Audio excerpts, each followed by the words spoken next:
My name is Casey Zak, and I am a rock climber. I'm also a setter at the UT climbing wall. In April, it was 7 years I've been climbing. I'd gone climbing, and I was in Boy Scouts, and I had gone climbing to climbing gyms and outside a couple of times with Boy Scouts, and I didn't like it at all. Like, I hated it. I was really afraid of heights. The only thing I liked was rappelling, because you got to come down. I didn't like having to go up. And but I had some friends that liked it, and so they kept going like once a month or so, and making me go with them. And slowly, like, I got used to it, and I got more comfortable on the wall. And then basically what happened is kind of like a weird thing. You know, we're climbing like very, very sporadically, me and a couple of the other guys, and then through Boy Scouts, I went to this kayaking class to learn like basic kayaking skills, and we met a guy there who worked at a climbing gym, a local climbing gym, and he was the manager there, and he said, "Oh yeah, I could totally get you guys jobs if you come and apply." Well, so we went and applied. It turns out he was a little full of it. We weren't old enough to work there. But one time when I went into that gym by myself, this guy was like, "Hey, you can't work here, but if you volunteer here over the summer working in these summer camps, you can, you know, pay for a membership for free."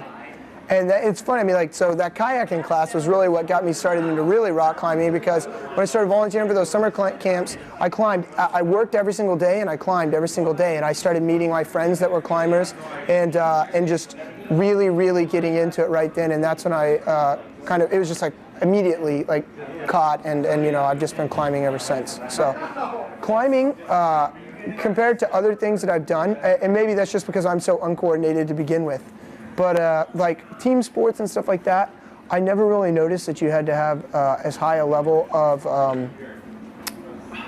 body control, I guess, as you do in climbing, which kind of makes sense. You know, you're always having to hold on to things, but just like more recognizing and being aware of exactly what you are doing with your body. That was one thing that climbing taught me. So it's just kind of funny, like, to give you an example, you know, like I'll open a door like to my car and like catch it with my foot and like tow hook it to keep it from like banging into another car, and hold it right there, like if I'm on a hill or something, while I do other things, right? So it's like I consciously was like, I can just hold this with my foot, and like that realization that, like, you know, you can use your body in different ways, and you can and just kind of almost use it at all. Okay.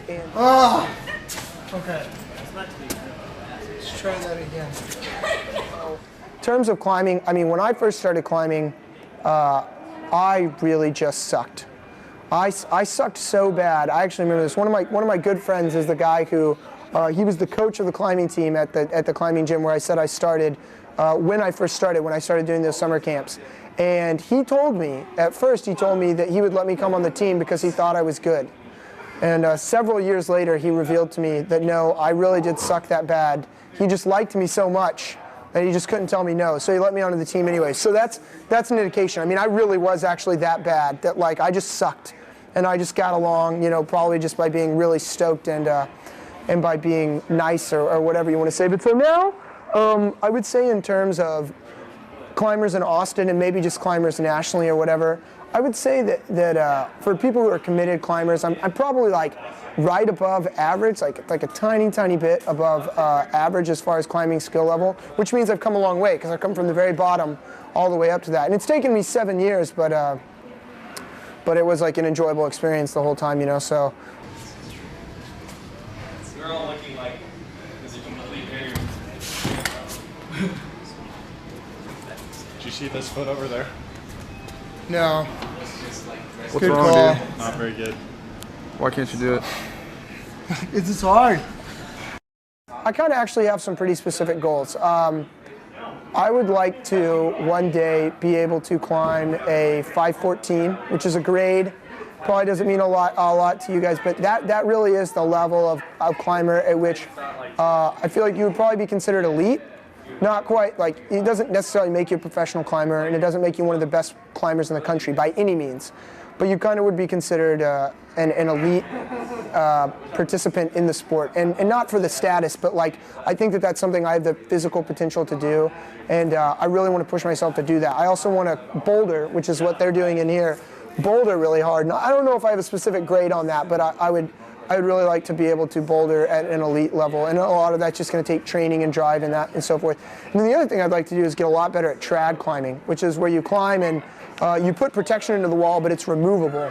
And just the ethics side of that appeals to me a lot, like that you leave the climbing and you don't leave anything on the rock. You don't have these permanent bolts that are in the wall. So that appeals to me too. So I'd like to get a lot more into trad climbing, get better at sport climbing, get better at bouldering, and then obviously just like travel to as many places as I can.